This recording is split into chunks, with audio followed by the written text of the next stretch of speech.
All right, I think we're good. All right, bet. It's yeah, it's recording. All right.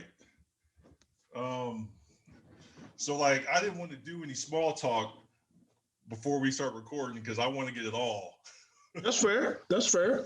I want to get it all. So it's been a while, man. How you doing first of all? Um, I'm doing as well as can be expected. It's hard. I've been in the house for better part of a year at this point. Working from home. Been trying to educate my kids from home. It's been a tough go. But all things said, I'm doing pretty well. I have decided to use the time to tap into my creativity. So I released the album a couple of months ago, talking to myself, and I am trying to get some studio time squared away so I can do the next album. It's already written, produced, and everything. I just got to go get my recording done. So hopefully, all things go well. I drop a new project, Black History Month 2021. Okay. Well, you got my So, support, and I'll push it. I appreciate that, man. That's how I stay sane, right? Like Yeah. I have to get those thoughts out somewhere. And so like the album, like I said, it was called Talking to Myself. I wrote the song I Wish. Um, and it was like I needed to hear it. So I recorded it and recorded the rest of the album because I needed to hear it. And so Mhm. there are moments when I go back and I quote those lyrics to myself because I'm really talking to myself. It's that pep talk that we all need. It's that sort of reassurance is going to be all right, and that's kind of the way I tap into it. Yeah. Um, so I'm doing as well as can be expected. How about you? Um I would say that last year was the hardest year of my life. Um, I won't go into like all the details now, and I will at a Sure. later date. But um, just the hardest, like, not. I mean, I've been through quite a bit in my opinion, but last year, um, without saying too much, I didn't think I was going to make it out of the year. Oh wow. I hate to hear that, man. Yeah, um, it was just it was difficult. You know, like going into it, I was kind of good. Sure. Like February hit and I was like, all right, this is the new reality. It's kind of weird right now. March, like you said, you spent the whole year in the house, Yeah. and I know everybody's got like a different um, definition of like what safe is Sure. during COVID. So we can't really trust anybody's when they say safe, we have to like probe because No, like that's real. your safe isn't my safe. That's real. So like our safe is me, my wife, and my son in a bubble with my mom and my dad, um, who live in DeSoto. We live here in Grand Prairie, and they're like 15 minutes away. So we Mhm. just kind of back and forth between them and our house. My wife is working from home, still is, and like I had just launched my business the Yeah. prior year, and full time, and then like the loans went out and all the big companies snatched it up, and so like I couldn't get any money Mm. for work, um, and I had thank God like saved enough, and we saved enough as a family to get through. But it was ugly, man. Yeah. It was ugly. Uh, I don't really know how to. Like I said, I'll talk more about it later, man. I was thinking about doing like kind of a docu series talking about it because I think the more people, mental health is becoming much more common. No, absolutely. You know what I Absolutely. mean? And that's kind of how I actually wanted to kind of get into this conversation. Sure. But I still want to, I want to hear you say what you got to say. But like, I think when people think of mental health, I don't think they really understand what they're saying. Um, I think when people think of mental health, they think of, take time for myself, um, meditate, relax, zen, like all these kind of like general ideas of what it is. And what I believe mental health to be is simply just understanding how your mind works and learning how to sail with reality, That's fair. rather than pushing against it. And I think it's all of that, Hmm. right? Yeah, I'm not Because saying the other stuff isn't. right, It is. but it's listen, all dogs don't eat the same apple, right? Like everybody can't eat puppy chow. Yeah. You gotta you Certain dogs need certain foods. So for me, I try to take a walk or do something physical every day. Yeah. I'm a big black guy. I live in the suburbs and in the boonies in Texas, so I can't just be walking around the neighborhood in the middle of the night with a hoodie on. That's how Yeah. you don't make it home. So I got my bike fixed. So if I have to go out at night, I can go ride my bike as opposed to being walking around. But I go do that. I do breathing exercises. I keep certain crystals and gemstones around. So it's a thought focused about like what those stones purportedly mean, Hmm. then I can think about those elements, right? But there's medication involved. I take, I take my medicine when I need to take my medicine. Hmm. I have used therapy before. It is a combination of all of those things. Sometimes when it's really off the rails, I just collect my kids around me and I sit and watch something stupid with them to sort of recenter me about like what's really good on the planet when sometimes it feels like nothing is. For other people, it's gonna be, eating a whole bowl of chili or Yeah. baking a cake, right? You're Or right. assembling it's whatever those it's whatever it is, whatever it takes. And so as we talk about like mental health, I have told a number of people, um, do whatever it takes. Hmm. Like, do whatever it takes. If it is, if you need to take a road trip to Colorado and come back with some Colorado medicine, like whatever you need to Yeah. do it. And if you think it might help, it's incumbent upon you to try Yeah. because, we started this conversation. You were talking about your son. Yeah. He's watching. My kids are watching. And so taking care of myself is modeling for them how they should take care of themselves, Yeah. right? If I let it all build up and then I blow off the handle, if I can't say, hey kids, I'm having a real tough day today, like dad just needs a hug, tell me something good about your day, tell me about your video game or whatever, because I need, like if I can't do that to them, then how can I expect them to do that when it's their turn? And it's to me, it's all of those things because it's not one size fits all because every brain's a little different. So You mental got it. mental mental health, mental fitness, it's all that. Yeah. I got a therapist this last year, Good and shit. um, that I'm working with, and like I said, there's all these like stigmas Yeah. around like mental health and all that. And what does that mean? And what does that say about you? And I think the more like we go on as a society, I think it's going to become way more common. I would hope even to the point where they teach mental health in school and like mental maturity and understanding that like your feelings and feeling what you feel. I don't know how that would work, but that's something for sure. Like I'm going to teach my son about. Like you said, you're going to teach your kids Right. about. Listen, I don't hold out hope for the public schools. They ain't told the truth about slavery yet, and that's pretty cut and Yeah. dry. So Yeah. for them to get to the place, you know, How do you feel? right? What do you To feel get to about that what you place, feel? that's hard.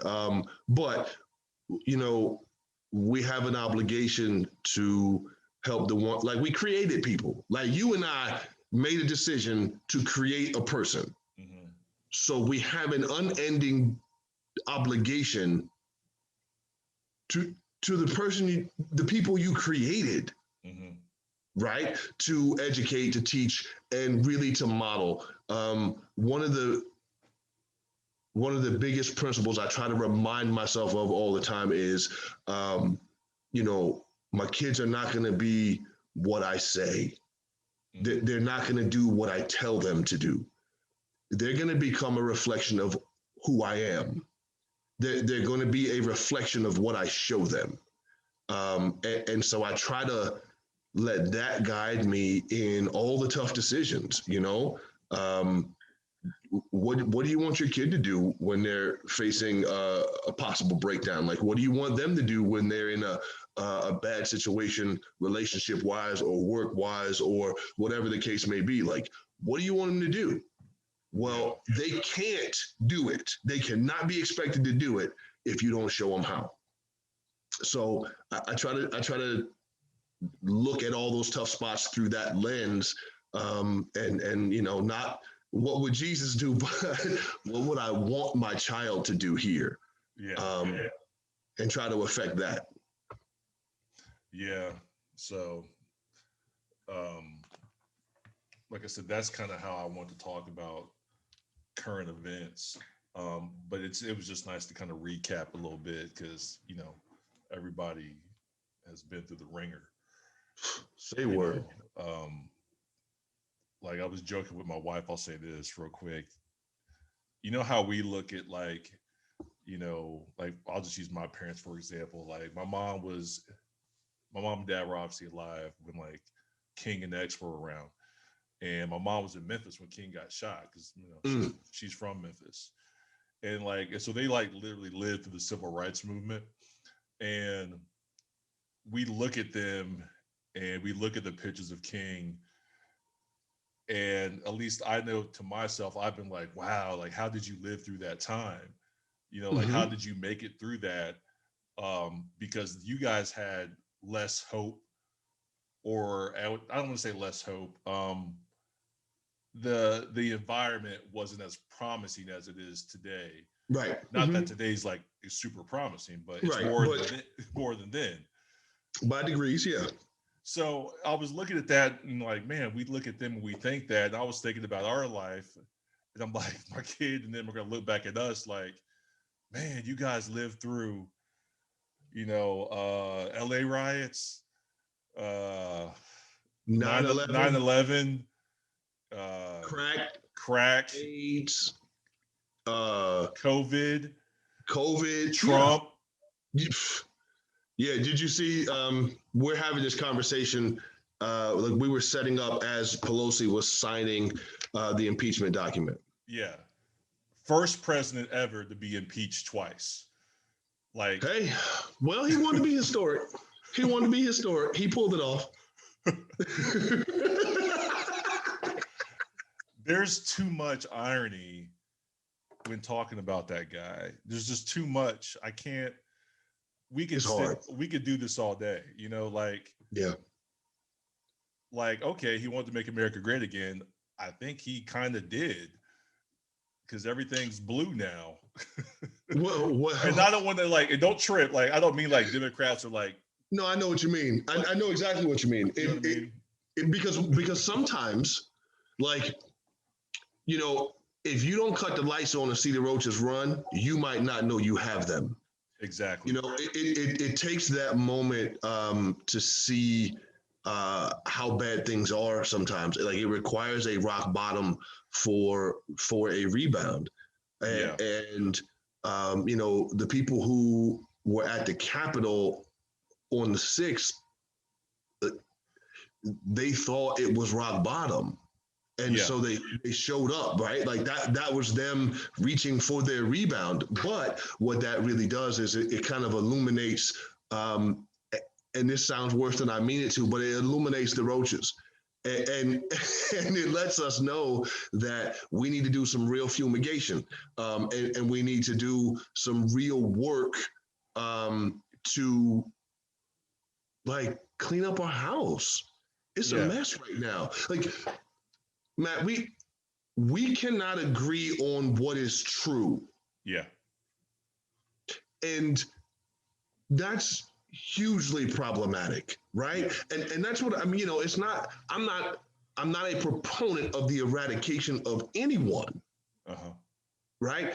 That's not my point. That's not what I meant. That's not where that illusion is meant to go. It's what I'm saying though is you don't know that there's that problem until you see it. Because when I look at the TV shows I watch, when I look at the news that I ingest, they're telling me one set of facts.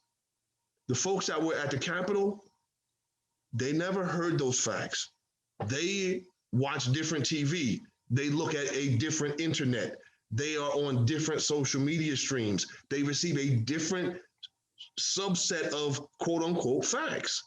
And so I don't know what's wrong. Like I can't know that until they show up. And it takes a Trump for them to show up. And now all of a sudden we have social media companies paying attention to what people have to say. There's people are interested in moderating the truth in the world in a different way now. And that doesn't happen without him. So, you're right. Like the irony of his path of destruction is that, we may see some growth afterwards, right? Like after the forest fire, you get new growth. Yeah. Throughout the Trump presidency, and then we can get into it. My wife would often be really upset with a lot of other people about, the state of things. And I would always kind of hit her with, this was inevitable. I don't know when, but I know that if Hillary Clinton won, we wouldn't be here, obviously. And I know a lot of people would look at that as a good thing. And I understand that. We would have less dead people with COVID and so many other things, right? But, I'm like, if Hillary would have won, we would have had more of the same. Everybody kind of like retreat to your corners and like everything still kind of remains hidden. Like you said, nothing's exposed. And you would have moments, obviously, throughout the year where things would, 4 years when things would happen. But like with Trump, it's like hyperdrive. It's like everything is like it's too much. It's just like everything that is wrong is like there's a spotlight on it. Like when would you have ever had the entire planet take part in the Black Lives Matter protest? Like Absolutely. the whole fucking planet.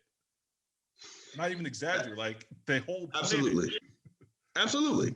And that can't happen unless you have this return to that sort of Bull Connor style 60s politics, where he did everything but say, hey, like unless like I'm going to protect you from niggas raping your daughters. Like that was effectively his platform was that like brown people are going to invade your country.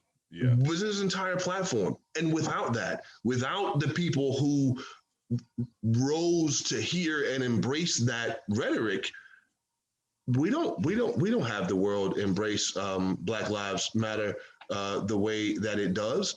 Or that it did in that moment. Jeez. Yeah. I mean, you see what I'm saying? So with the Capitol, Yeah, which is kind keep of rocking. why we're kind of here. Um, I want you, because I have an agenda and like the way I want to talk about it. But before I get into that, I wanted um, I wanted you to say what you wanted to say about it, and if you got something on your chest you want to get off, um, I want to let you do that before we get into, like I said, what I've been thinking about it. Is that I fair? mean, that's fair. And I mean, so I will tell you, we started talking about mental health, and a big part of that for me has been um, moderating how much I ingest. Hmm. So I will put on the TV for the first hour, maybe 2 hours of my day while I'm getting my day started, and it will be CNN or something like that. But I make sure that by mid morning, I change the channel to something else, because if I watch it all day, I end up in a place mentally, emotionally, even physically. I've noticed that after a while where I just don't want to be. So I made a point to cut it short. And then if there is something important happened, I'll go ahead and put it on. Stay away from social media. I follow stuff that's funny, right? Yeah. Like it's an escape for me, so I'll go do that. And I stay away from a whole bunch of super political stuff. I haven't, like, I don't do Facebook, for example, because I know what's there for me. Yeah. And it really has been about sort of, I don't know, kind of keeping my thumb on the spigot of the flow of this information, because it's going to be there when I need it. It'll be there when I want it. But if I let too much hit me at once, it becomes overwhelming, and I don't know how to react Yeah. or how to process it. But in regard to what I saw on the 6th, what was infuriating to me was watching a crowd that was overwhelmingly white storm a building with our elected officials inside trying to conduct the business we hired them to do. And again, I don't want anyone injured, but they weren't shot in mass. They weren't being riddled with rubber bullets. I wasn't watching a massive police response of riot gear and mass amounts of tear gas. There were no tanks in the street. There were no militarized vehicles patrolling up and down Pennsylvania Avenue. None of that happened. But if Black people walk through the town and just walk down the street, all of that is available to the police, whoever's there. If Black people are sitting in their living room, off-duty police can kick in the door, shoot them in their face, and maybe get some jail time. You can be sleeping in your bed and get shot. You can go jogging and get shot. You can be a little kid playing with a toy gun. I just saw there was a pastor and an allegedly upstanding member of his community that was in his home. He was having a mental breakdown. His family called and they said, "Hey, he's having a mental breakdown. Can you send us someone to help?" The police show up and they shoot the man within 3 minutes of arriving at the house. Okay. It the stark contrast between the treatment for Black and brown people and the treatment for white people in this country is appalling. And it has always been that way. And it's that way by design. But, when my grandmother was sick, I knew she was dying. But when she died, it still hurt like hell. And it's that kind of situation. It's like, I know that's how it works. I know that's how the country is set up. I know that the police and the military forces and everybody else, like, this is this is what it's supposed to be, right? Like the system worked properly, but it still hurts. And Hmm. then you find out that, excuse me, There's military people that were there. There's elected officials from various states that were there. There were police officers that were there. Okay, those people have jobs. They go back home and they're going to take all those values in the execution of their job. That's problematic. You look at the way that they were responding when they started to get arrested, or found out that they were on the no-fly list, or found out that there were actual repercussions for storming the Capitol building. And they were shocked and amazed because this is their inalienable white person in America rights. I can do what the fuck I want because that's how this country works. And they demonstrated that they believed it and were literally, honestly shocked when it didn't work that way. And I have to be scared if my kid decides to walk to the corner store and buy a soda. That's fucked up. It's fucked up and there's no way around it. And that shit just hurt me, man. Like it just hurt my feelings. And that was one of those nights where I had to collect my kids and we sat on the couch and we put something else on and watched, something stupid on TV so that we could laugh and love on each other because that's what counts. And I have to believe that those moments, that laughter and that love is more important and more powerful than the hate that's inherent in the country and the treatment of my people. Yeah. I agree 100% with everything you said.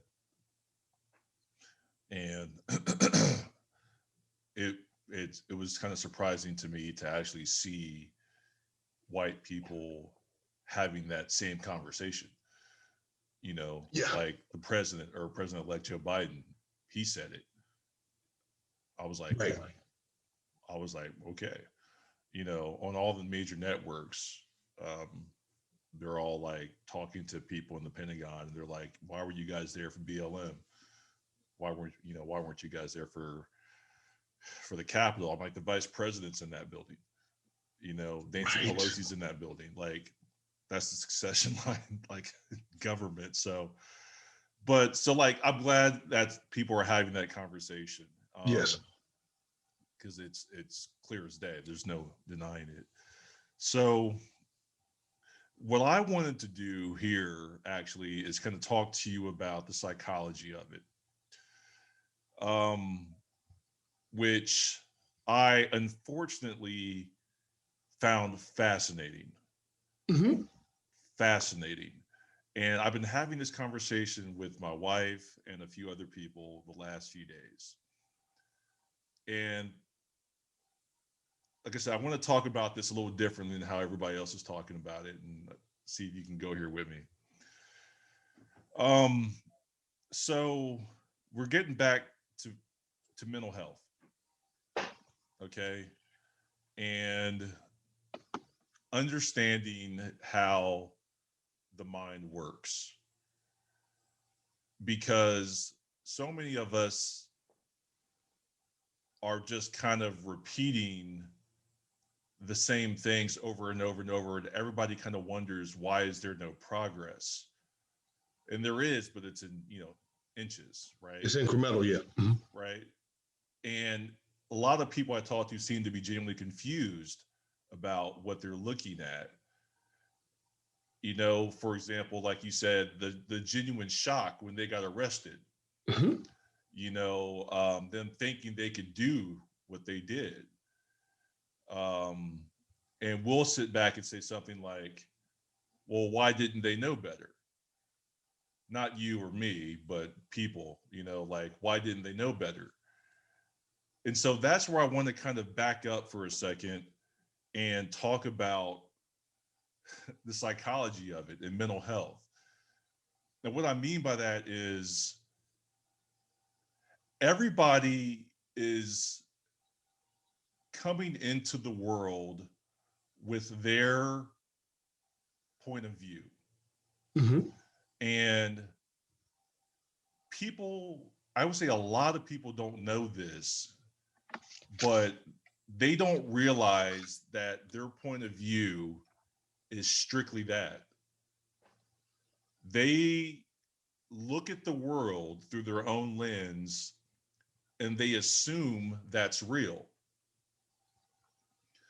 Um, and to them, it's very self-validating. And what I mean by that is you take anybody, a black person, a white person, and you look at how they look at the world. And everybody thinks that their reality is reality. They Yes. think that this is how the world is. Yes. And it's like when I say self-validating, I mean they see the world, they experience the world, and all of that is confirming what they feel is all very confirming and validating. Like it's confirmation bias. It's confirmation bias. Yeah. That's the word I'm looking for. Mm-hmm. Because they see something like a white person might see a black person, and you take like maybe they don't interact with a lot of black people, and they get genuinely scared of that black person. Mm-hmm. How can that be a lie if they feel scared? Yeah. And then because you felt scared and you clutched your purse, I say, fuck you, bitch. And now you've just confirmed, right, that Right. black people are scary because you did some shit that was just sort of in your mind, like you didn't think about it. It was a gut reaction. You're like, oh God, like there's a big black guy coming. So you snatch your shit up tight because of what you were taught and your perspective. But then the person responds in kind, and now they've just proved your point for you. Exactly. It's hard, but I would say even past the point of perspective, when you look at how many people were there, we have to, I think, go a little bit deeper into the American psyche. Mm-hmm. You have to think, right? Like they talk about the George Washington crossing the Delaware and all of that stuff. If I'm not mistaken, and I could be, but if I'm not mistaken, like he was breaking like the quote unquote rules because there's supposed to be a ceasefire on specific days during the holidays, something like that. And he snuck over there and he did this thing and he wins. But like those are American rebels. We hate like, oh, there was a protest and property was damaged. That's horrible. But we venerate the Boston Tea Party, right? We have this tradition of the American rebel who does whatever is supposed to be right for the country, mm-hmm. and everything works out afterwards. We have this, who's one of the most popular, superheroes is Batman. But he's a vigilante. Like he just does what the hell he wants to do because it's the right thing in his mind from his perspective. That vigilante is, Dirty Harry, the Clint Eastwood movies, the Wild West movies, Punisher, right? Like we have this tradition in America of the rebel hero, the Duke boys, right? We have the tradition of the vigilante who does what's right because it's right, even though the system breaks down. Mm-hmm. Well, that's what they were doing. They were fighting for America. Yeah. Exactly. And like, I'm the vigilante. I'm Batman. Like, I'm Bruce Wayne. Bruce Wayne never goes to jail. Yeah. And that's, like they were in costumes and shit. Like they were, legitimately. Literally. They were living their Batman life. And then shocked that it doesn't work like the comic books. Shocked that your history book didn't tell you the whole story about the repercussions for the times folks have been the rebel hero and it failed. Or they were the rebel hero for the wrong side. Yeah. And we don't talk about that, right? Like people don't know that there was an occupying military force in the South after the Civil War. Like you don't know about that part, that there were consequences for that. And because we have an incomplete whitewashed sort of history, people come up with a twisted perspective, and then add the layer that you were talking about, that your perspective is wholly, solely your own, Right. and you think it's universal. Exactly. So, because again, we can't agree on the facts. No. When it was all Tom Brokaw and Walter Cronkite, and everybody got the same evening news, the facts were the same. Mm-hmm. Now, we might differ about how those facts apply, Mm-hmm. but we all had the same base set of information. Well, now what I see on my Facebook feed and what you see on yours are two entirely different things. So we don't even have the same set of facts. Then add the layer of perspective, add the layer of incomplete history, or we have a complete unwillingness in our school system to teach kids to synthesize and analyze information and say, if A and B, then C and D. No. I told you A on Friday. I need you to say A back to me for the test. Mm-hmm. That's the extent of our education. All that's on purpose, though. Mm-hmm. And this is the result. This is the mushroom blossom on the field full of shit that we have sown. Right? This is, the end result. Yeah.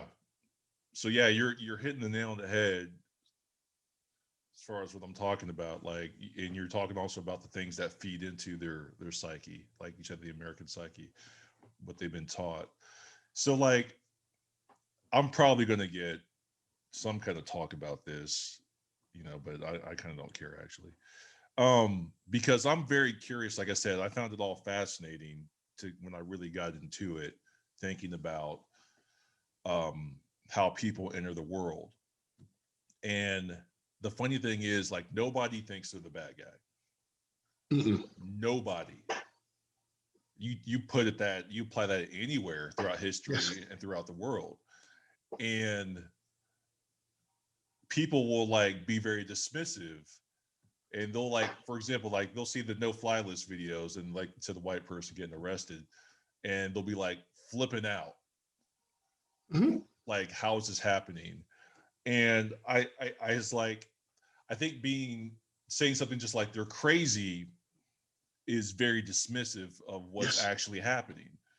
And my wife would say, well, why do we have to be the bigger person and kind of take a step back and look at what's really happening? I'm because we can, in my opinion. And you can't fight darkness with darkness. You need light. So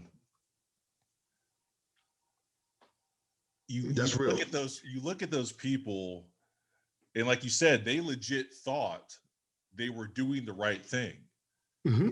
You don't half believe something like that and attack the Capitol.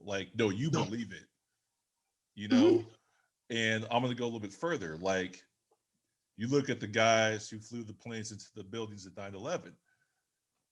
You're not doing that because you kind of believe something. You're doing that because you believe it. People will say, how can somebody do something so terrible then go home and eat dinner? I'm because they don't think they did anything wrong. Right. And right. I'm you can even go back, and this is going to be fucked up, but you look at the Nazis. Yeah. They thought they were right. Yeah. Or even if you had suspicions, you find a way to rationalize it. You look at the, and I forget the college, but it's that classic experiment where in the psych department, they had certain people sign up to be prisoners, and they had certain students sign up to be the jailers, right? And, before long, the jailers are wilding out, and they're totally corrupt and obsessed with, lost in their power. Well, how does that happen? Well, we like to think we're all super individualistic and all of those things. but we're herd creatures, right? Like we're not, we're, we're more gazelle than we are leopard, if you will, right? Like we move in herds and communities. And if one gazelle takes off running, the rest of the motherfuckers go because that's how you survive. Mm-hmm. And so what happens is you kind of get this like herd mentality tipping point. And so if everyone around me is, you know, Hitler Youth, and I'm not Jewish, and I'm not a gypsy, I'm not a gay dude, then like let me put on these leader hosen and Hitler Youth my ass down the block because that's what all my buddies are doing, right? Like how many kids play football because their friends were playing football? They don't give a fuck about football, but it's what we do in this neighborhood. So you go get involved, and then you get introduced to the ideas and you ingest it, right? You believe it. You can look. If you ever been to a church where they have the whether it's a black church, white church, or whatever, where they have one of those real like prayer and worship moments, like at the beginning, and they kind of whip the people into a frenzy, right? That works super well because so many people are there. That's a moment that happens because you have all the people singing the same thing, moving in the same direction, like, and it overwhelms the crowd. It's very similar to what you see happen in a Coldplay concert or a Beyonce concert. Everybody has their lighter or their phone in the air, and it's this sea of people, and they're all in the same place. Like if you've been in both places, you got goosebumps in both places. It's the same sort of effect. Like it's how we are as creatures. We go along to get along. And then you add in beliefs and our inexhaustible capacity to rationalize. Well, like anything can happen. By the same extension, right? Like if I believe that the only way to escape poverty, put food on the table, and take care of my little brothers and sisters is to go on the corner and sell crack because I can't get a job at Starbucks and there's no Starbucks in my neighborhood. There's no grocery store in my neighborhood, right? Like, what the fuck am I going to do for a job? Like, if I believe that that's my only option, then I'm going to go do that. And if that means that I got to shoot the dudes that are on the other block because they're encroaching on my territory, then I'm going to go shoot them guys. Like, it's all about belief, and you see it and you go along with it, and that herd mentality happens. It's so complex, but I mean, people are people. And then you get people outside of that looking at that like, well, why would a person do that? Yeah, you've never been hungry, sir. You've never been in that position. Right. Like listen, let me just tell you, okay? I was thinking about the other day because I wrote a song and it was about sort of being grateful and having all the things I need. And I just remember reveling the other day, like opening my refrigerator and going, it's the middle of the fucking winter and I got like 3 different kinds of fresh berries in this motherfucker. Right? That's like, who the fuck cares? Like we got Whole Foods and all that stuff, right? But like I got fresh berries in my shit. Yeah. But that's meaningful to me because I have opened a refrigerator as a child and had mustard and baking soda in that motherfucker. Yeah. Now, what I do to maintain berries and shit in here, right? Like what I'm willing to do to maintain that is entirely different than what my mama was willing to do when all we had was mustard and baking soda. Yeah. Right? Like her work day under those conditions, her thought process under those conditions, vastly different. It's vastly different. And to look at either of those situations from the outside, it's incomprehensible because, like you said at the beginning, your perspective can only be your own.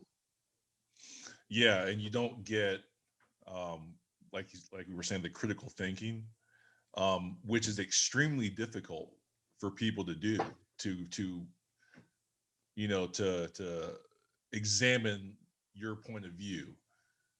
That's it's hard to do. I mean, you get people in in relationships that can't do it. You know what I mean? Like in your family, you can't do it. So like that's extremely difficult. And then this other thing I want to bring up is I don't think people really understand what um, cognitive dissonance is, Mm-hmm. right? And so like I was literally breaking this down to my mom yesterday because my mom, very intelligent woman, she comes in the room and she's like, didn't they know that was wrong and this and that, and why didn't they do that to the black people, or why did they do that to black people, not to the white people, this and all that. And I was like, look, mom, on the surface I got into like a little bit deeper with her, but just to start I was like, it's easy to shoot and kill and push and be inhumane to somebody you don't think is human. Mm-hmm. It's very easy to do that. It's very easy to do that to a black person or a Hispanic person, because they, first of all, they don't even look like color wise. You Mm-hmm. know, it's very easy to attack in the Middle East and fight people because they don't look like you, they don't speak like you, right?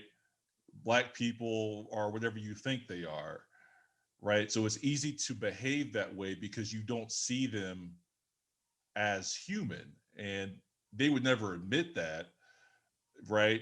Like I said, that's because that's where you get that self-reflection and that people aren't going to do, but you don't see them as people, you see them as other.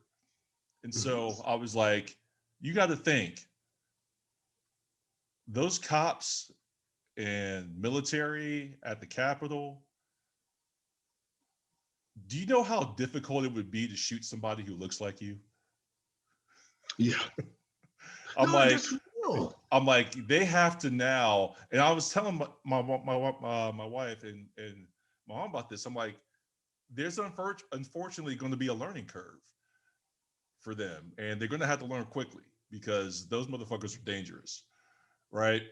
I'm like, they now have to police, shoot, and kill people that look like their dad, Yeah. their mom, their brother, their sister, their cousin, their neighbors.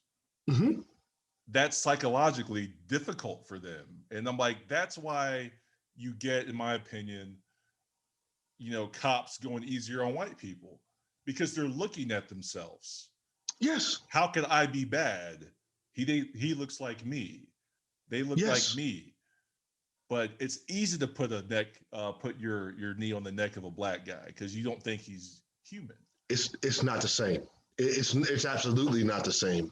And that piece about the cognitive dissonance, when you get that bit of evidence that tells you no, they're human, they work just like I do, we're all part of the same, you can throw that away. Like that's the cognitive dissonance piece, right? Like you get facts and they don't match your beliefs and you throw Yeah. those away. And I think that people underestimate or maybe conflate the idea of what they know and what they believe. You know that 2 + 2 = 4. Mm-hmm. You believe in God. You believe in love, Mm-hmm. right? Because you you take what you know and you synthesize that, you analyze that, and then you can believe in the projection. Belief requires an element of faith. And if you believe it, then there's no amount of factual conversation that I'm going to have with you that's going to change what you believe. Now, there are mathematicians that can show you that for small values of 2 and large values of 4, 2 and 2 + 2 does not equal 4. Yeah. Right? Like they can prove that to you. And because you know it and you think about it, those are just facts you hold in your head. You could follow that proof. Yeah. But if you honestly, earnestly believe in God, there's nothing I can tell you to change that.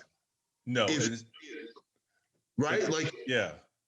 And if you honestly believe that Black and brown people should not have a say in your country, then there's nothing I can say to you that's going to change that. And what you might be willing to do to act upon that, Yeah. right? To preserve what you believe. Well, that bar's kind of high. Yeah. So like, so this is kind of like I said all that to kind of come around to this point, which is like this is my main issue, not just with racism and all the obvious things we talk about. My issue with human beings is simply they don't know how their body works and how their mind works. And I keep hitting on this because I don't think people understand how they process information.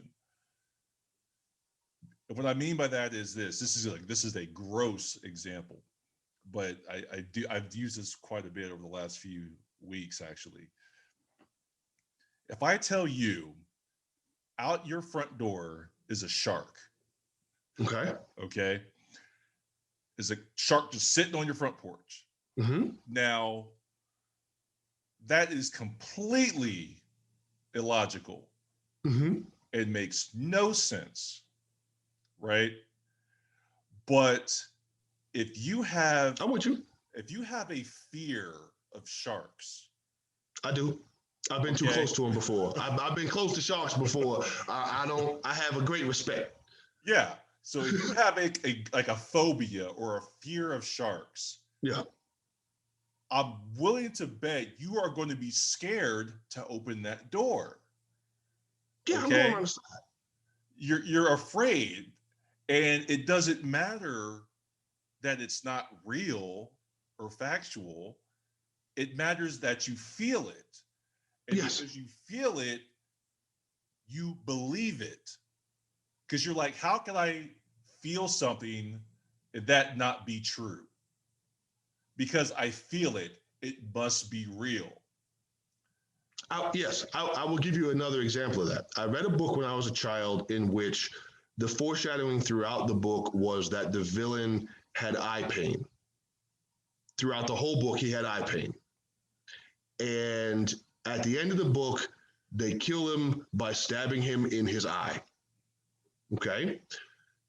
To this day, I don't like anything sharp and pointy by my eye. Mm-hmm. Like my kids make fun of me about it because if you get near me with a pencil, I'm like, whoa, whoa, whoa, like angle that properly, like point that down, right? But it's a thing that's in my head, right? Like I believe that that's dangerous, and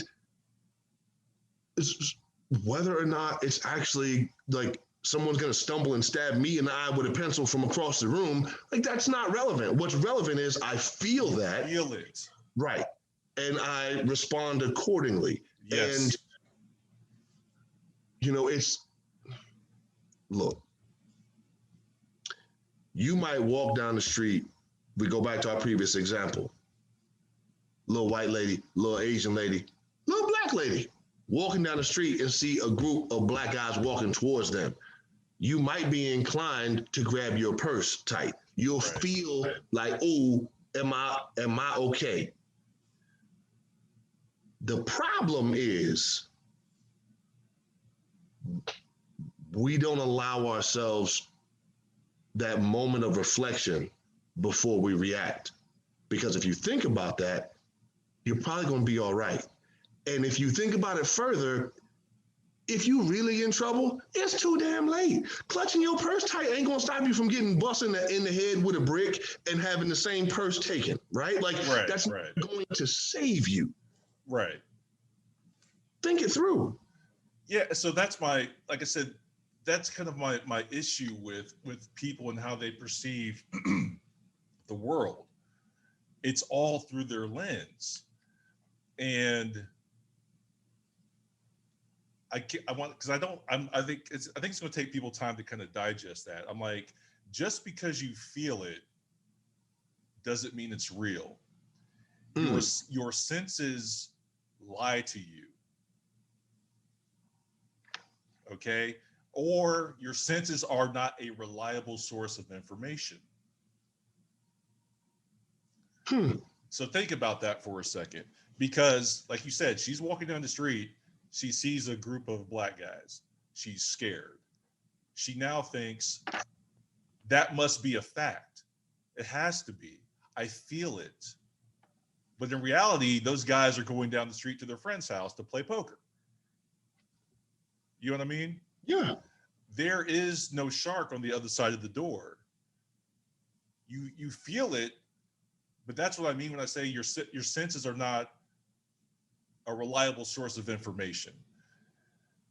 Okay. They serve a purpose, in my opinion, obviously. I would say your senses are reliable. It's the things we overlay, right? Like this woman is actually seeing black people walk towards her. Those are actual facts. It's the perspective overlay that tells her because those are black guys and they're walking towards me, I'm in danger. It's that perspective overlay that is really not reliable, because what happens then is you sort of impute ill will or ill intentions to somebody else, right? Like, you told me there's a shark outside the door, and I'm like, oh, maybe I should go through the garage and go check. I know good and hell well it's not likely going to be a shark outside my door, and if there is, it's either in a tank or it's slowly dying. So it's going to be okay, right? But out of pure precaution, because of my interaction with sharks, and also, in this case, animals right at the front of my door, right? Yeah. There was a snake there one time. It was a bad day. But the point is, I would take precautions based on my perspective overlay, based on what's happened in my life. I put something on top of what I pick up through the senses. And that's what drives us to do weird shit. Yeah, I think we're saying the same thing, essentially. Absolutely. Yeah. It's just, my issue is the feelings are what people use to confirm their beliefs. Like, sure, the feeling's so strong. It's like you said, when you get in, like you said, in a concert or a room with a bunch of people. Yeah. You feel this. You're like, how could this not be real? How could this not be happening? I feel it. Yes. How could it not be true that the government is run by a cabal that's worshiping Satan and they're pedophiles? I feel that. Yeah. I'm scared of that. And I'm like, I was telling my wife, I'm like, any like normal, sane person can objectively say pedophiles are wrong. They're bad people, yes. Right? So you think about from their perspective, they're like, oh my God, I have to stop these Satan worshiping pedophiles. And they feel the fear. And so it's all validated. Like, this, how could it not be true? It's what I feel. And I'm like, and that's where, like, we're using, I think, different language, where I'm saying, you know, your senses are not a reliable source of information. You have to take a step back. You're saying the overlay.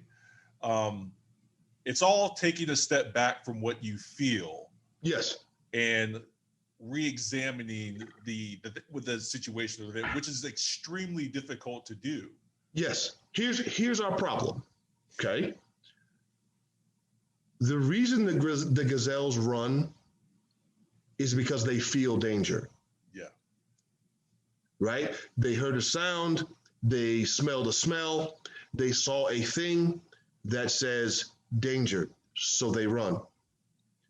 We react to our feelings the same way. The senses provide us information. We process that through what we know of that information in our history, in our perspective, in our understanding of the world, and it gives us a feeling, and we react to the feeling. If you think about, and it stops there. But it's a survival instinct, right? Because that's an overdrive. No, absolutely, 100%. But it's why we listen, as human beings, because we listen to our feelings, we survived. Well, that and the fact that like we fuck all year round, like, but that's why we're here and we're overpopulating the planet. Yeah. If we didn't have that innately, if that wasn't our default, we'd be dead. Right. Right. But we know this to be fact because if you look at like major elections and look at the at how people feel in polling and things like that after speeches. Yeah. You look at somebody like Bernie Sanders. Bernie Sanders is going to hit you with all the facts. He's hitting you with the numbers. He's telling you that for years it's been like this, and this. Doesn't move people. Trump gets up and says, hey, they're sending Mexicans over here. They're going to rape your kids and they're going to steal your shit. Yeah. That hits people not in the thoughts. That hits them in the fear. In the fear. In the feelings. Yeah. And you get votes. You move people. You persuade with feelings. Right. We don't, like. You're talking about hardwiring. Like, right. We would love to operate on the facts. Yeah. As a species, we don't work that way. No. We operate on the feels. Absolutely. Absolutely. Like you're talking about, and I agree with you, like the way we're literally wired. Yeah. Like caveman shit. Like this is how, but the whole thing is nowadays there's no lion to get away from. There's no, I mean, in some situations you need to, bounce. But, now we're talking about like anxiety and things that people feel that might not actually be happening, but they're dealing with some kind of emotion that's an overdrive. Now you have to take steps to like walk yourself back. You got to breathe. You got to go for a walk. You got to, you do whatever you do. Well, you do. But let me say this real quick. There's my wife listens to this lady named Brene Brown. And I listen to her every now and then. And I think Brene Brown says humans are feeling creatures who think sometimes. Yes, that's fair. I agree with that wholeheartedly, 100%. And like I said, my issue with all of this is people don't do any self-examination. No. They don't do any critical thinking. And that's where I think we get a lot of the breakdown and the miscommunication, and we're missing each other, and we're saying different things, and nobody's getting anything done. And all we're doing is just butting heads because everybody's in their feelings and not thinking, because that's difficult to look at a Trump supporter and have empathy for them. Yes. And the people who are able to tap into the feels make things happen. Mm-hmm. Martin Luther King made people feel a certain kind of way. He was effective. Yeah. Malcolm X made people feel. Hitler made people feel a certain kind of way. He was effective. Yeah. Obama. Trump. Feel. They're not appealing to people's intellect. And from an evolutionary standpoint, our intellect is relatively new. Mm-hmm. There is, if you look at the history of primates, we have thousands of years. Some would argue hundreds of thousands. I don't know the math, right? I'm not like, this is not my field of study, but we have thousands of years of just feel. Mm-hmm. When you look at the advent of the Homo sapien, who has feel and the capacity to think, we're pretty fucking new. Mm-hmm. Like, we're pretty fucking new. And then think, how long has it been since the feel wasn't the most important part? You had to know when to circle the wagons because the wolves was out there, mm-hmm. right? Like, you go to South America and you fucking with jungles and shit, like, it's panthers and crocodiles and fucking snakes and shit in there, right? Like, you go to Africa, you go to Europe, like, any place you go on the planet, in relatively recent history, we had to be scared of the things that go bump in the night. to survive. Right. Yeah. The fact that we're in a place now where that's slightly less relevant, Mm-hmm. that's super new. Mm-hmm. And our intellect evolutionarily is super new. Mm-hmm. And those things are not caught up to each other. No. And they're probably not gonna for quite a while, right? Yeah. Assuming we don't burn this motherfucker out because we're too busy feeling instead of thinking. And the planet becomes a dust ball and floats off into space. Because that's a very real possibility. So you're now like talking about some of the things like I experienced last year, where I was like, I'll say this, like I was having panic attacks, right? And it was related to my health. Hold up, you locked up on me. You got me, my back. You almost had a what?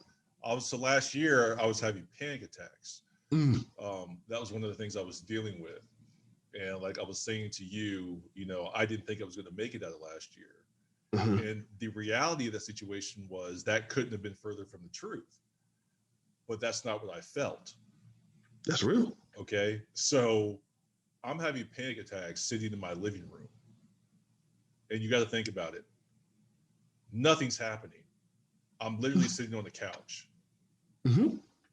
But in my mind, something terrible is happening with my body and COVID and reality, and it was just all too much. And like we no longer like have the vices before, like we had before. Like we can't go out and eat and hang out, and like you're just kind of sitting there with yourself. And I think that's one of the reasons I think everybody's having such a hard time is because everybody's sitting with themselves, dealing with their feelings. And there's not a whole lot you can do to like escape that. so like, yeah, I'm having panic attacks, and my wife is sitting there trying to help me calm down. Like, nothing's happening, Matt. Like, you're safe. Nothing's happening. But like over here, I'm like in cold sweats, and I'm like gone. I'm like nowhere in reality. Right. No, I understand.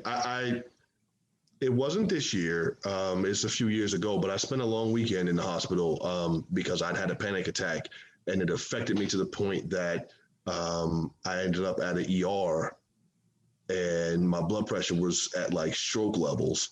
And they thought I was gonna have when they did the EKG, they thought I had a heart attack, so I ended up going to the hospital and for monitoring or what have you. But at the end of the day, I just had a panic attack, right? Like my son over the course of the year, like he's had some issues with anxiety kind of building up to unmanageable levels, and we're working on interventions and things, but you're not alone in that. No. Because everything is different. Mm-hmm. Like you have a job, you have a family you're trying to support, right? Like, and that's in jeopardy, and health is in jeopardy, and I can't go outside because breathing the air might kill me, and like, or maybe I'm fine and it kills everyone around me, and the government's on fire, and the earth, like, it's so much shit happening, right? It's not happening to you right now, but it's happening. Yeah. And all you can do is sit here and think about it, right? Like, yeah.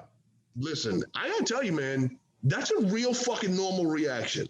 Yeah, like I went to, mine wasn't as bad as yours. What I did is I went to the ER for one of them because I thought I was having a heart attack. Mm-hmm. Right, I'm in the middle of the night, like this is how ridiculous. I mean, it's looking back at it, high blood pressure runs in my family. Mm-hmm. Right, so I had a electronic blood pressure machine. Yes. Now, hindsight's 2020. I should have had a manual, or not a manual, not electronic ones with the pumps. Yes. They're 110% more accurate.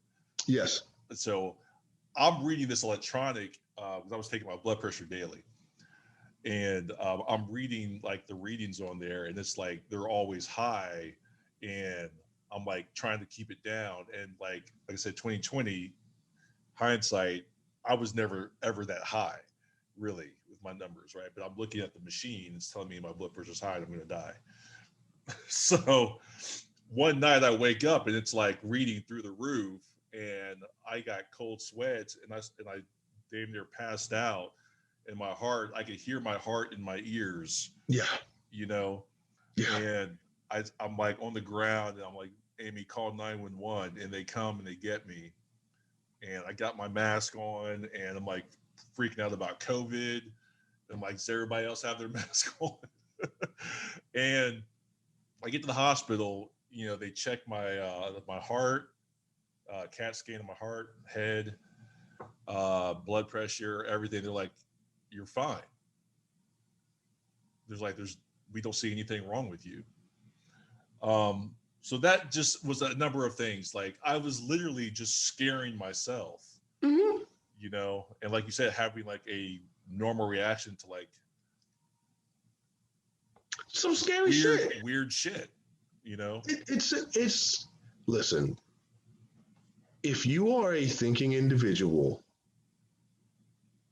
especially one who has any like modicum of patriotism, like any like any belief in this American ideal, um, and whether you believe it's in actuality or you believe in it sort of as an ideal, right?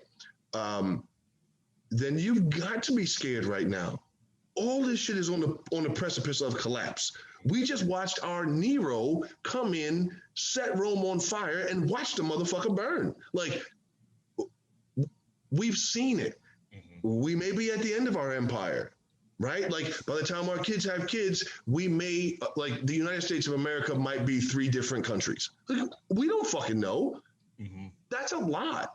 And for someone who is like myself trying to raise small people and protect small people, Mm-hmm. like that's a lot of shit. Mm-hmm. But then people react differently to it. Right. Like some people do that, they don't have panic attacks. They just eat a whole pie every night. Like Wingstop is at the crib twice a day. Like some people do Everybody's that. doing something. Everybody is managing some kind of how. Yeah. Right. And when you find that you hit that spot where your coping mechanisms are untenable, then you got to do something else. So when you end up in the ER, you had to come home and do something different. If I'm not mistaken, Yeah. you had to come do some different shit so that you can manage and not end up in that space again, because those fears aren't going away.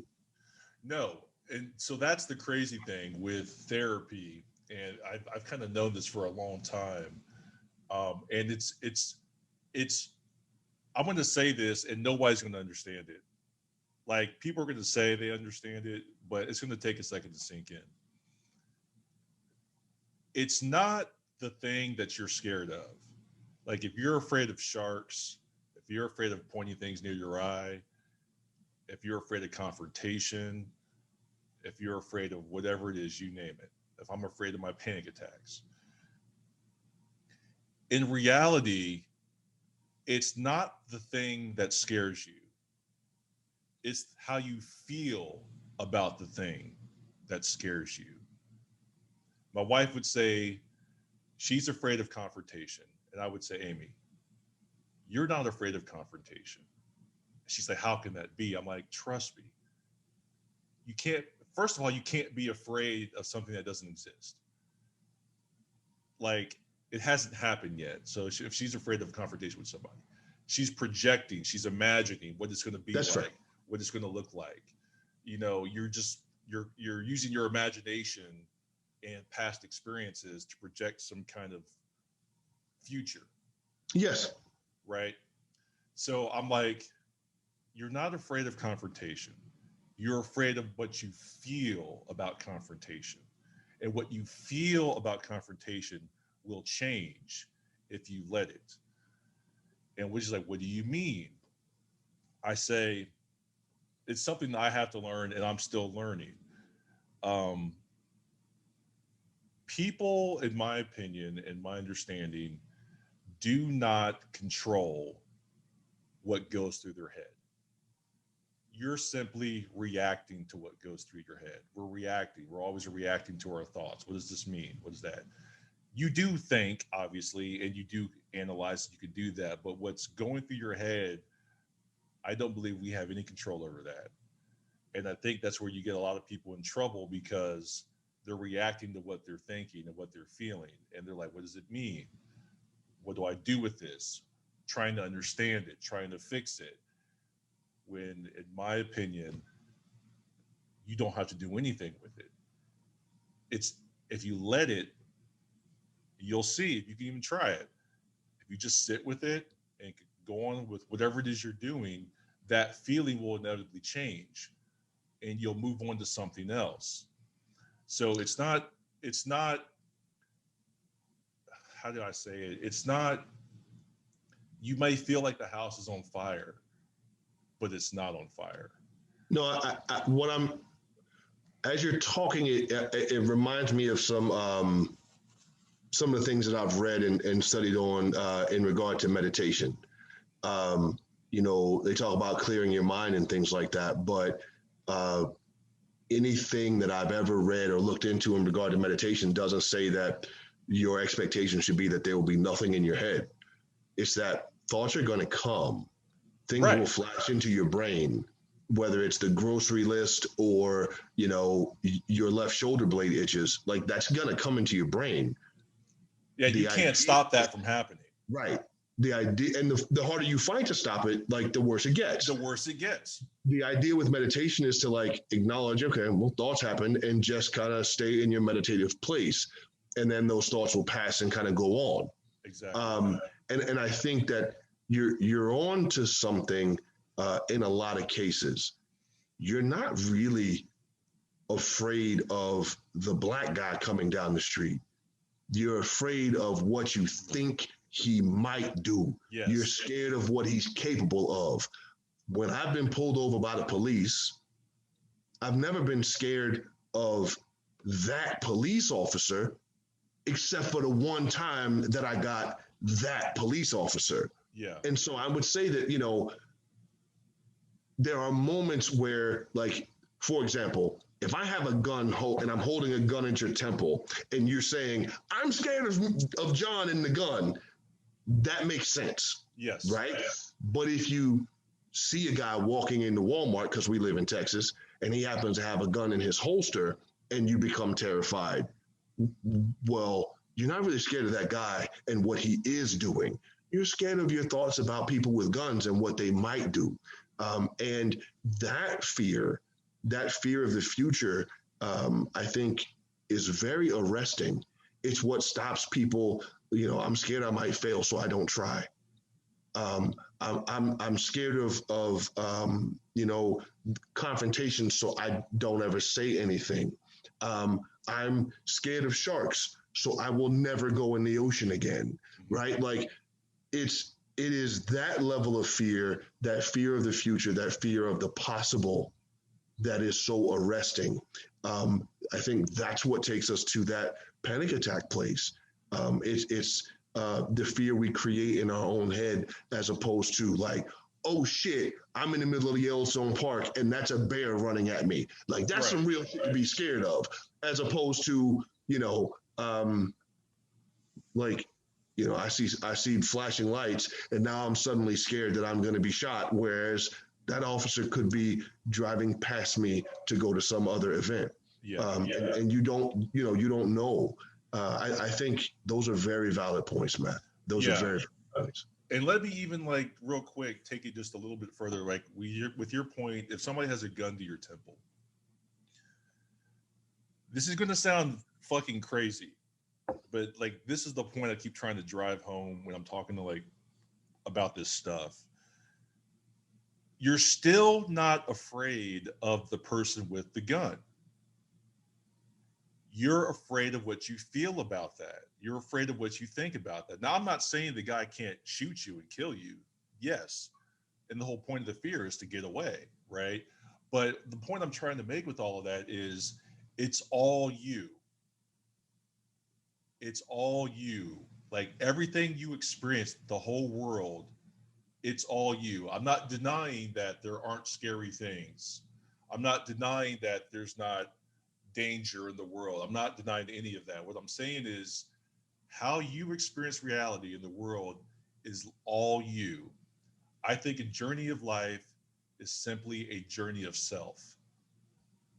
The more you dive into who you are and what you feel and what you think, the more you're going to open up to all kind of new ideas and thinking. But at the end of the day, it's all you. And a guy I listened to, in my opinion, named George Pransky talks about the illusion of life.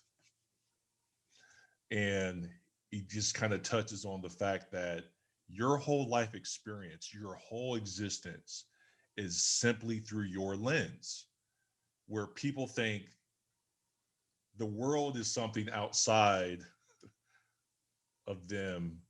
It's like, no, and this is getting a little deep, I understand. No, it's philosophy. It makes sense. Yeah, it's like, no, the world is you. Like, we can both look at the same thing and see something different. Absolutely. It is, and this is why it's difficult. Well, it's difficult to have meaningful conversations about like why things go horribly wrong without an understanding of this piece, because this is where those ideas of generational trauma come from. This is where all of those, you know, all of those ideas about the child will pay for the sins of the father. Like it's all of those things, because what happens is I live my life and it's all about my perspective. It's about what I've experienced.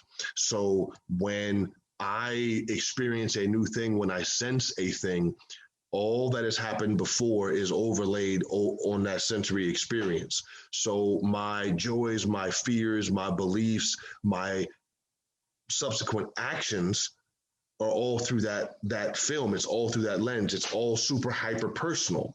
But what then happens is I take all of those things and I try to provide those lessons, either intentionally or accidentally, right, to my children. And they then have their perspective, their world, their reality, their life is then shaped by mine. And so it sort of carries on. That's a conversation I was having with my dad, for all intents and purposes, about legacy. Right? It's not just did you leave a cash and a deed to a house to somebody, but did you do a good job of being the voice in that person's head?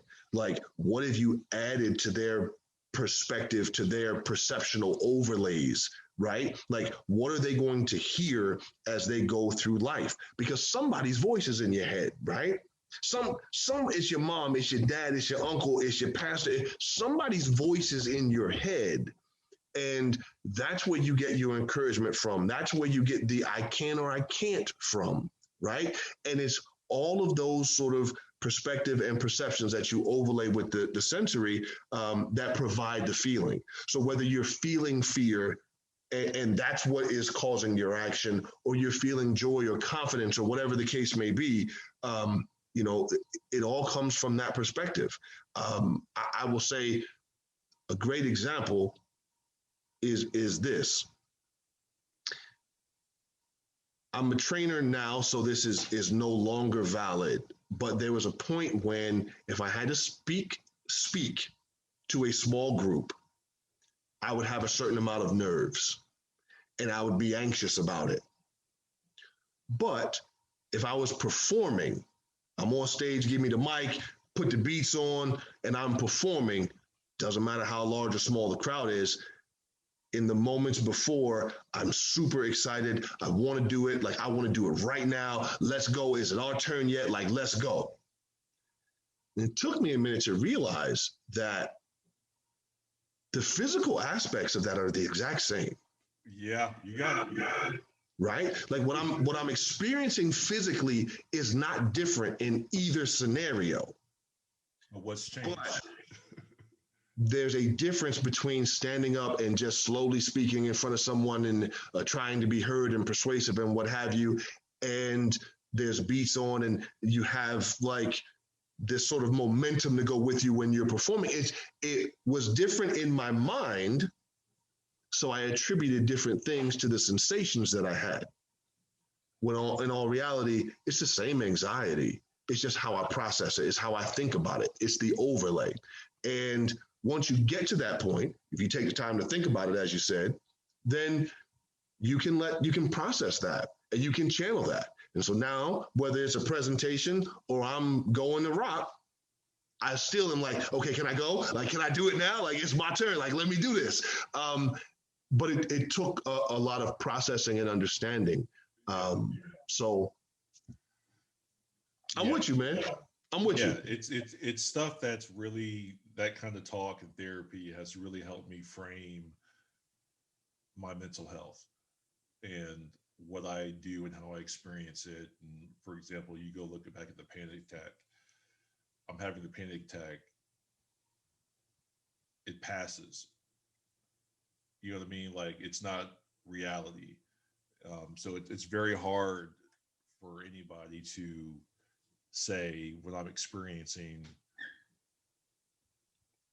may not be what it is, you know, because you're feeling it and you're experiencing it. You're like, how can this not be real? I'm feeling it. So that's one of the things I'm, you know, constantly learning about is, you know, what to do with what I think and feel. And this is kind of the last point I'll make, I guess, is one of the things my therapist said to me, um, is I actually tried out two different ones, and he goes, "This is George Pransky." Um, he says, "Matt, I'm not going to talk to you about your problem. I'm not going to talk to you about what it is you believe you're dealing with. You know." He's like, "I want to talk to you. I want to have a more philosophical conversation about how you function as a human." And I'm like, kind of charged, kind of pissed. I'm like, "No, man, we got to fix my problem." You know, he's like, "No," he's like, "Matt, you've heard this, I'm sure. If I give you a fish, you eat for a day. If I can teach you how to fish, you'll be good for the rest of your life." So he's like, "That's what I want to talk to you about. I want to talk to you about fishing. I want to teach you how to fish. So you can apply this thinking to anything you're dealing with, which is just simply, you know, um, whatever it is you're experiencing or dealing with, it's inevitably temporary, Mm-hmm. no matter what it is." And I mean this, like, even if somebody is on their deathbed and they're like, "This is permanent." Yes, this is a fact that you will die, but how you feel about that is going to change. Mm-hmm. But You even you may have a even moment of happiness. it's gonna be over. Like it's gonna be over. You either gonna die, you're gonna get up from there. Like it, everything is temporary. Yeah, Like everything is temporary. yeah. It's how you feel about being on that deathbed will change. Because, like, one of the things Yeah. that was really confusing for me is when I was part of the things last year. I was depressed for a little while, and it's like, wait, how can I laugh and have moments of joy and reflection and humble feelings if I'm depressed? You know, it's like, well, I guess I'm not depressed all the time. And like George would say to me, he's like, you know, even if it's a second where you laugh and you're sitting there, you're thinking about something and it brings a little laughter or joy to your heart. He's like, in that 1 or 2 seconds, you're not depressed. Mm, right. You may think it's meaningless because it's so short lived, but the moment you realize that this thing is not permanent in that you do have moments of relief that come naturally without you having to do anything. You kind of get a little distance Yes. from it, Yes. and you're able to experience it, in my opinion, in kind of a different way where it's not as scary, it's not as threatening, it's not as permanent. And the trick for me and for a lot of people when I'm talking about this is everybody's like, what do I have to do? How do I do that? And I'm like, you don't have to do anything. They're like, what? I'm like, no, it's deceptively simple. You don't have to do anything. You, that's the trick, is to like let go. Is to let go of it. You feel like you have to, like, what does this thought mean? What is this? I have to figure it out. You start working on it, like you say, it expands, it gets worse. Yes. Right? Because you feel you have to do something about it. When in actuality, you take a step back. And it feels counterproductive, at least for me. It feels counterproductive because you feel like you should be doing something about what you feel. When in reality, you don't do anything. You let it come, you let it go. And that's a real sort of Buddhist Zen approach, like you're talking about with the meditation, like the thoughts are going to come, you let them go. Like, there are a lot of folks that think like, like we're black guys, so like we don't have racist thoughts, right? Like that people would think that, but like that's not accurate, right? That's not accurate. But I've felt enough racism that I might be a little better than most at giving myself a second before I respond to process and go, okay, you're wrong for that shit. Like that's not how you talk to folks. That's not how you talk about folks. And then you can speak from a better place. You have to get to a place where you start to understand why you think a certain way. Like the whole part about like learning how to fish. For me, it is, I understand where the thoughts that I have come from. Like I like to understand, like, okay, I respond this way in these situations because, well, now I know why, and I can decide at that point, is that a valid reason to respond that way? Is that the right overlay to have for this stimuli? And if it's not, I can do something different. Mm-hmm. If it is, then okay, cool. Like that works, right? So, but it takes, as you were saying previously, it takes a certain level of introspection to be able to understand that, the way you feel about a thing isn't right because you feel it. Exactly. Feel about a thing isn't factual because you feel it. You have to understand that you feel a way about a thing because of some shit that happened years ago that you probably don't even fucking remember, right? And that's why this sensory input gives you the following, like, output in your sort of mental computer. Yeah. And being able to take that moment to do nothing and go, oh, that's an interesting response to that. And like continuing the process. Who is doing that? No, most people don't. Most people don't. But I will say this to you. My son, I love that boy. I love that boy to death. And he's a different kid than me. Mm-hmm. But I was raised the most effective child rearing that I received. My uncle, I called him my dad earlier. He's my uncle technically, but he raised me. And he was real strict. He's a military guy, grew up in the South. They beat his ass, so he was beating my ass. And listen, I didn't want to ass whoop him, so I'm gonna fly straight. Like, I'm gonna get these grades. I'm gonna do what I'm supposed to do. Like, it was effective for me. Mm-hmm. So that's what I know. That's what I carry with me into parenting. and my mother's super laissez-faire style like was different, right? But I carry all of those things into parenting with me, and then I see my son struggle, and I want to put the discipline in place. I want to, I'm coming with the spankings, and he reacts differently, and he doesn't react the way that I did, and so I struggle. I don't know what to do because my toolbox now is effectively empty because what I know how to do doesn't work for him. Right. The vast majority of people, I think, just keep going back to that same toolbox. Yeah. And it negatively affects the kid. Yeah. I went searching for different tools because I understood this doesn't work for him. When to this day, he makes me angry. It happened just last week. He really pissed me off one day. And I was thinking about it. I was like, he's pissing you off because in this case, you're watching him do shit that you used to do. And you know how well that does or doesn't suit you, affect you, help you in your world as an adult. He's not an adult, though. Mm-hmm. He hasn't learned those lessons yet.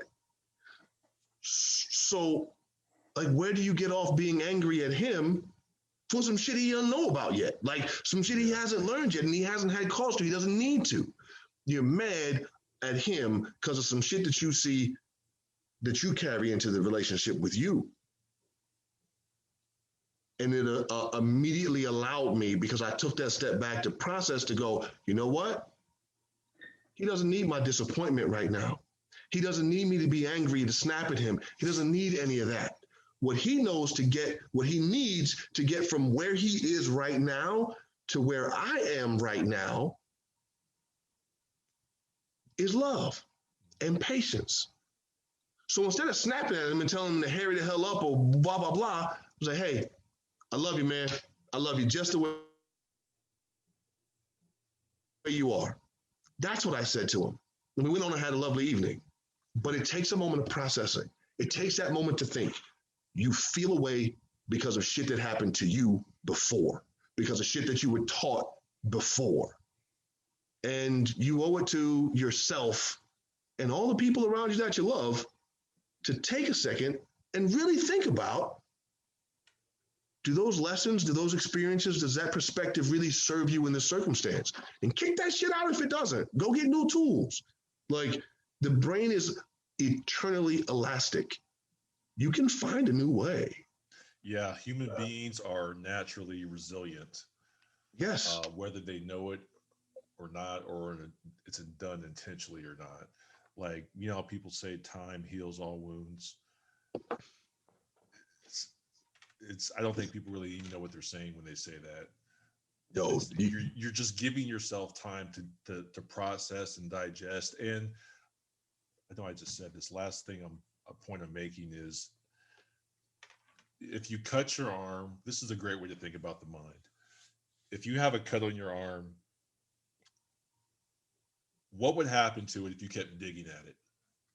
It's only going to get worse. It's not going to close up. It's not going to close. It's going to get worse as it get infected. Now you got to cut your arm off. So what do? You leave it alone. Yeah. You let it heal. It's going to naturally heal. I don't think people know that that's exactly how your mind works as well. That's been my experience. That's been several other people's experiences over time. Like, I've done a lot of research into this and looked really to it. I've done it myself. It's the exact same with the mind. There's an intelligence behind your thinking. Your body is designed to do way more than you are aware of.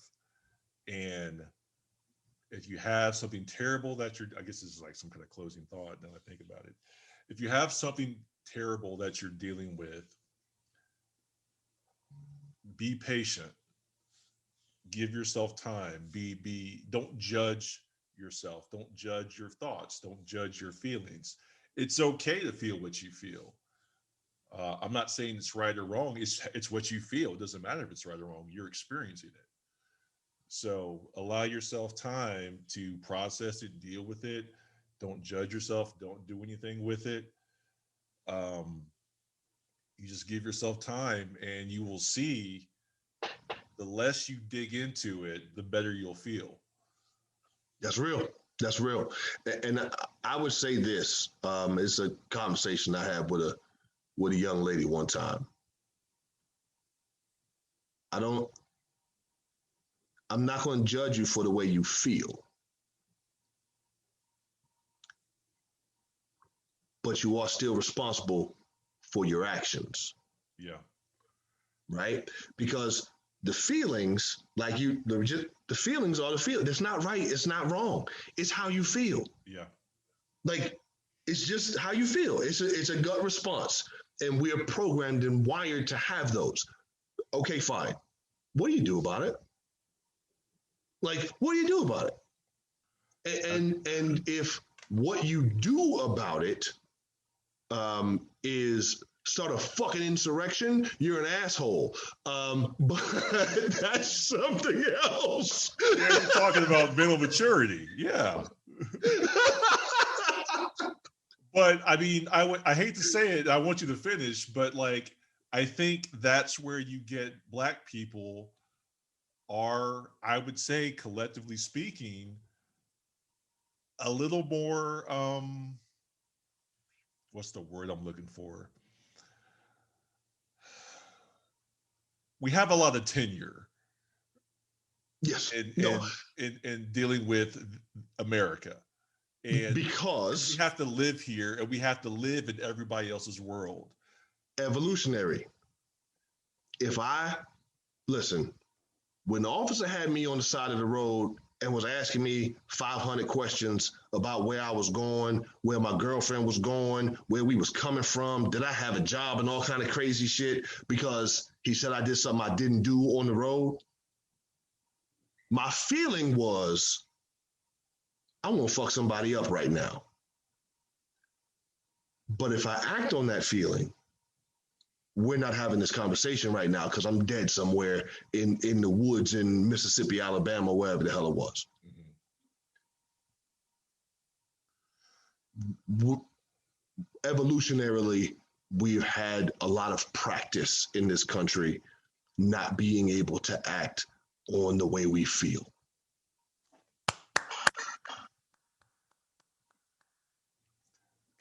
Yeah, that's it. And like I said, I don't know how that comes out, how that sounds to white people, but uh, it's the reality. It's the truth. And not saying that they don't experience things, that they don't go through things. It's just like, no, I was just saying, like, not exclusive to Black people, Asian people, Hispanic people, gay, transgender people. Like, we've all had to live in this world.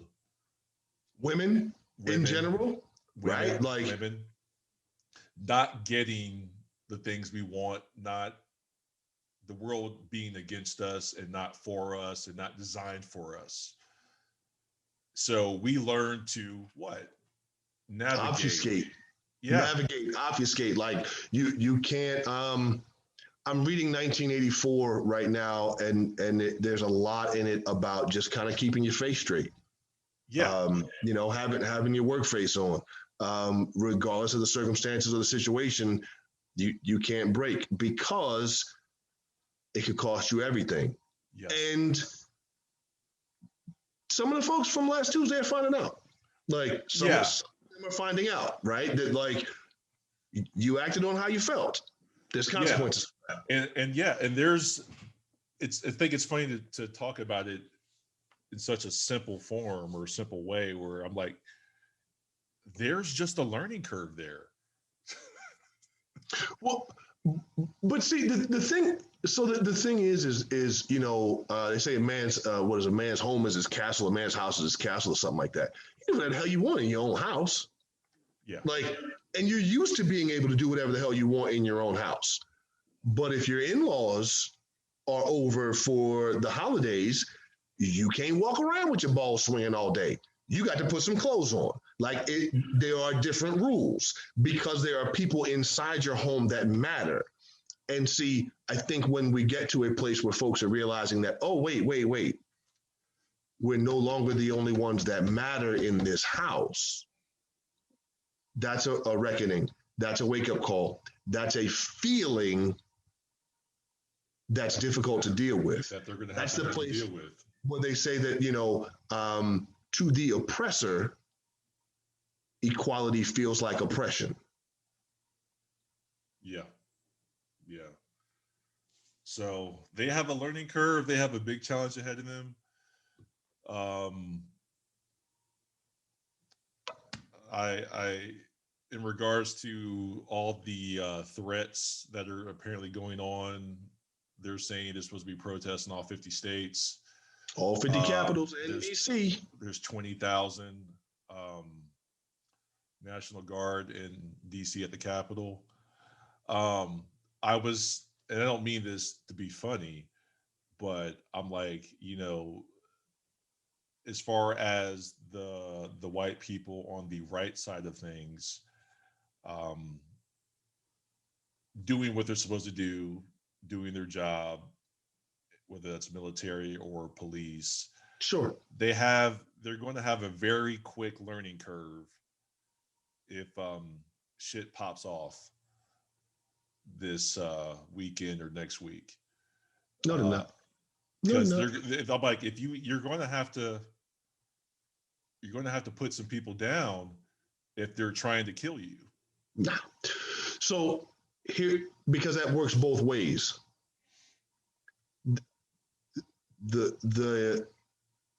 Because think about it like this.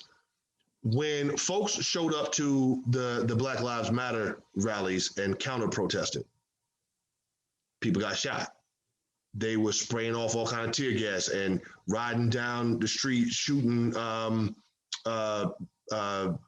paint pellets and all kind of shit at people, right? Like there was violence. People got hit with cars and vehicles and all sorts of things.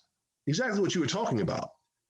This is going to be tough because it's going to look like my uncle on both sides, like my cousin on both sides, my sister on both sides. That's what I'm talking about. And what that tells me is we will likely see more destruction of property than because they're going to be lenient. Yes, but on both sides. Mm-hmm. But on both sides, like we'll see more destruction of property than we see destruction of people. And in all honesty, I'm okay with that. I don't want anybody to be injured. Mm-hmm. What I am asking for, and if I can quote Sean King, is that we're asking for the next Black suspect to be treated as well as the next white serial killer. I saw a post that I thought was completely ridiculous because I thought it was just a given. It said, we're not asking them to shoot. We're not asking the police and the government to shoot those people the way they shoot us. We're asking them not to shoot us the way they don't shoot them. I'm like, who has to say that? I thought you understood that. Matt, we're savages, man. We're murder, kill. Like that's the reason we keep getting shot.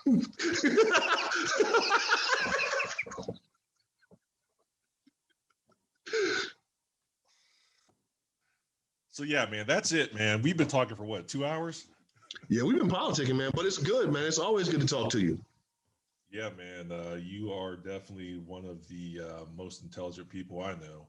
Oh man, and that's why I always reach out to you for something. I appreciate it. We just politicking though, man. It's always a good conversation. You have wonderful insights, and so I appreciate the chance to just kind of like you approached me. You say you have some shit you want to talk about, but like it's been really cathartic for me to kind of get some shit off of my chest too. So I appreciate the chance, and maybe we don't wait so long before we do it again. Yeah, it's more that. I think us human beings learning more about themselves and each other. I'm like, yes, I have some things I want to say, but I'm like, but what does John feel? What does John want to say? Let's let him get it out. Absolutely. Listen, I'm all about it, man. Anytime. All right, man. Yeah, it's good talk to you, man, and I hope somebody gets something from this. Yeah, that's it, right? Like you put it out there, you hope somebody gets something from it somewhere. So Yeah. again, I appreciate you, man. Have a great evening. All right, you too, John. All right.